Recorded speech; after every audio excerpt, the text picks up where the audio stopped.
मरियम नवाज़ हिकिड़ी ॻाल्हि सही कई आहे, ॿियो त दिमाग़ जाइ कोन्हे तंहिं करे ॻाल्हियूं वेठी थी करे। पाणी असांजो आहे, तुंहिंजो किथां पड़े जो पाणी आहे?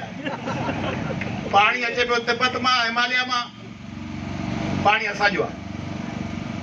दरवेश ख़ुदा जन हवा असांजी आहे, हवा त समुंड खां हली आई आहे, हवा असांजी। असीं चऊं हवा हितां थी अचे न, चऊं समुंड खां जेका ॾाखणी हवा पई अचे सामुंडी, इहा असांजी आहे, कोन अचणु ॾींदासीं, ख़बरदार। सिज जी रोशनी रोकींदासीं, मथां आसमान जा सिज अचे पियो, असांखे त नज़र पियो अचे सिधो सिज जे मथां सिज जी रोशनी कोन अचणु ॾींदासीं। बेवकूफ़ी वारियूं ॻाल्हियूं। पाणी अचे पियो जबलनि तां, हिमालय मां, तिब्बत मां, हीअ कंदासीं।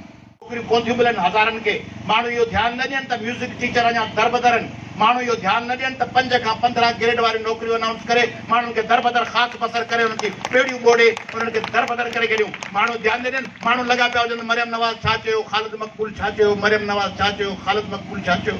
बड़ी अटकल आहे। जो ॾींहुं चयूं त ॻाल्हियूं थी वियूं आहिनि फर्स्ट क्लास, सभु मामला हल थींदा, सूमर ॾींहुं नोटिफिकेशन जारी थींदो। सूमर ॾींहुं छा थियो?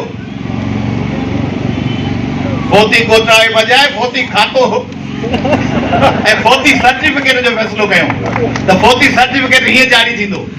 ॿियो हिकिड़ी फलाणी कमेटी ठाहींदासीं, उहा हीअं कंदी, पोइ हिकिड़ी ॿी कमेटी ठाहींदासीं, उहा हीअं कंदी, पोइ टी कमेटी ठाहींदासीं, उहा वरी हिन ते हीअं गौर कंदी। पर आउं हुन मां सिखियोसि, आउं पाण खे बि सेखारींदो आहियां, तरबियत कंदो आहियां, मूंखे ख़बर हुई थियणो ईअं ई आहे, पर मूं बबर वांगुरु चयो कोन त तव्हां त हीअं थींदो। मुंहिंजो आउं चवंदुसि वरी आचार्य ॾींहुं सभु मूं ते चढ़ी वेंदा जा, सूमर ॾींहुं कमु थियणो आहे, या लतीफ़ अली जा तूं मायूसी बि कहिड़ी मिठी बि मात मुठी बि मात, आउं चुप करे वेठोसि, थपड़ी वेही रहियुसि आचार्य ॾींहुं। मुंहिंजो हाणे सुभाणे सूमर आहे, सुभाणे पाणे ख़बर पवंदनि, सुभाणे ख़बर पइजी वई कल्ह त छा थियो। सिंधियुनि जी साई जेका आहे त डिघी आई कोन्हे।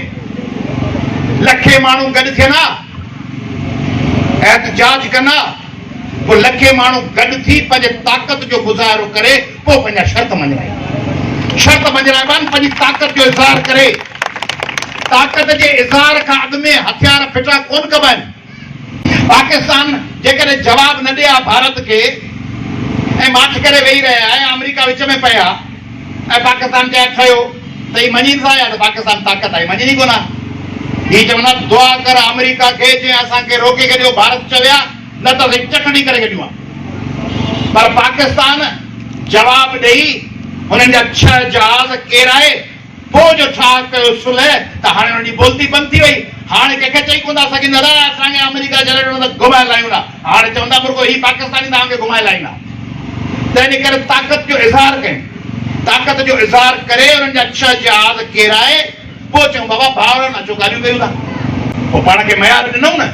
आज़ाद कश्मीर वारनि तक़रीर कंदे छा चयो आहे ॿुधो अथव? चऊं ये सिंध नहीं है आजाद कश्मीर है, ये सिंध नहीं है जहां वडेरे सिंध के लोगों को कंट्रोल कर ले और वो वडेरों के कहने पे चले। ये आजाद कश्मीर के लोग हैं, ये मुकाबला करेंगे। हाणे अहिड़ा पुछड़ा थियूं जो दुनिया पंहिंजे इन्हनि अफ़ालनि जा मिसाल को चङो ॾियनि त बाबा ही सिंध आहे, ही त सिंधी असीं न चवंदा ही सिंध कोन्हे जिनके वडेरा ही अटकलुनि सचकलुनि सां फेराए भॼाए गिरनि। हम आजाद कश्मीर वाले हैं, हम मुकाबला करेंगे।